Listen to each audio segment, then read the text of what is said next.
L'enseigne de prêt-à-porter Naf Naf demande son placement en redressement judiciaire. L'enseigne de prêt-à-porter féminin Naf Naf a demandé son placement en redressement judiciaire en début de semaine. La marque française lancée en 1973 par deux frères emploie 660 salariés en France, détient 131 magasins et affichait en 2022 un chiffre d'affaires de 141 millions d'euros, en croissance, selon le porte-parole.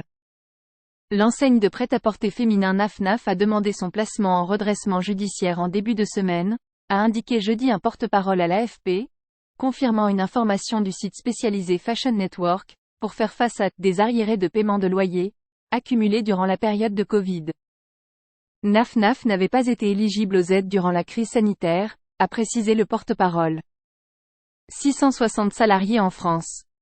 La marque française lancée en 1973 par deux frères emploie 660 salariés en France, détient 131 magasins et affiche un chiffre d'affaires 2022 de 141 millions d'euros, en croissance, selon le porte-parole. Une audience devrait se tenir, en début de semaine prochaine, auprès du tribunal de commerce de Bobigny en Seine-Saint-Denis et l'entreprise devrait déposer un plan de continuation, selon une source proche du dossier. La société avait commencé à se restructurer et supprimer 27 postes en juin 2023 dans le cadre d'un PSE, a indiqué le porte-parole à l'AFP. Elle avait déjà été placée en redressement judiciaire en mai 2020 et reprise dans la foulée par le groupe franco-turkcell, qui est toujours son actionnaire, et qui avait déjà acquis l'enseigne Sine Qua Non en 2019. Un secteur secoué depuis plusieurs mois. Le secteur du prêt-à-porter en France est secoué depuis plusieurs mois par une violente crise. Camaïeu, Kookaï, Burton of London, Gap France, André, San Marina, Caporal, Don't Call Me Jennifer, du pareil au même et Sergent Major.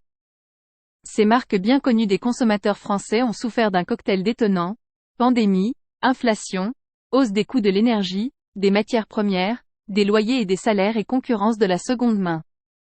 Il a été fatal pour certaines marques, qui ont été liquidées, comme Camaïeu en septembre 2022, dont le licenciement des 200 salariés a fortement marqué les esprits. D'autres sont en redressement judiciaire, comme Kookaï ou Burton of London.